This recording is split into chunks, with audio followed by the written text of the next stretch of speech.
Hi everyone, welcome to Jessica's Journey to Justice. This is your host, Jessica speaking.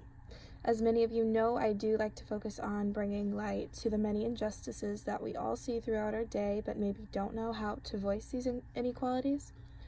Today, we are going to be talking about opening doors.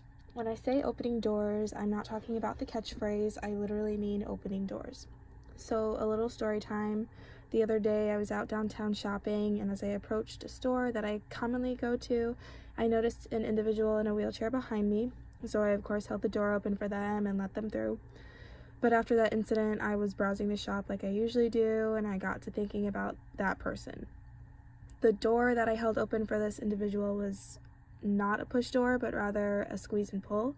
So this made me think to myself, I wonder what this person would have done had I not been right there. The pathway was extremely narrow, so it would have been very difficult for them to open the door and manage to squeeze by. Would they have been able to get that door open? Would they have been waiting for another person to walk in the store? How exactly do individuals in wheelchairs get through situations like this in their everyday lives? So today, I want to talk about opening doors and the many difficulties that individuals in wheelchairs have with accessibility. My first thought after this experience was, why aren't automatic door openers a requirement for all publicly accessible doors? If you think about emergency situations, it's a pretty scary thought for someone to potentially be in harm's way because they couldn't get a door open, and to me that's injustice. I do have a special guest with us today to help us better understand ADA compliance, and for those of you who are not familiar with ADA, it is a short term for the Americans with Disabilities Act, which prohibits discrimination against individuals with disabilities in all areas of public life. So I do have my good friend Brooklyn with us today, and I'm going to give her the floor to go ahead and introduce herself and let us know what it is she does. Brooklyn? Hi everyone, my name is Brooklyn and I work for Meeting the Challenge. This company helps its clients to understand and comply with the federal disability laws through information, dissemination, training, and technical assistance. So how does that look in your everyday life at work, or what exactly are you doing on the job? It just depends who we are hired by. If we're hired by a city, county, or a private entity. Either way, we go to all of the places they own, which could be a courthouse, recreational center, park, or even a way station. When we get there, we do an audit of the facility to determine whether they are ADA compliant or not. We look at bathrooms, doorways, elevators, counters, vending machines, as well as the parking lots, including the walkways to the entry.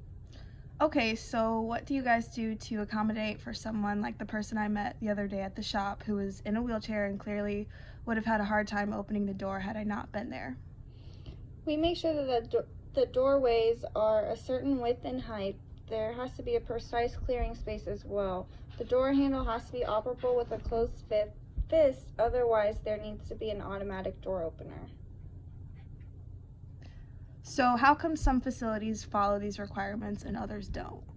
These enforceable standards apply to places of public accommodation, commercial facilities, and state and local government facilities. However, the ADA does not apply to religious organizations and private clubs, entities, which historically have been exempt from federal civil rights laws.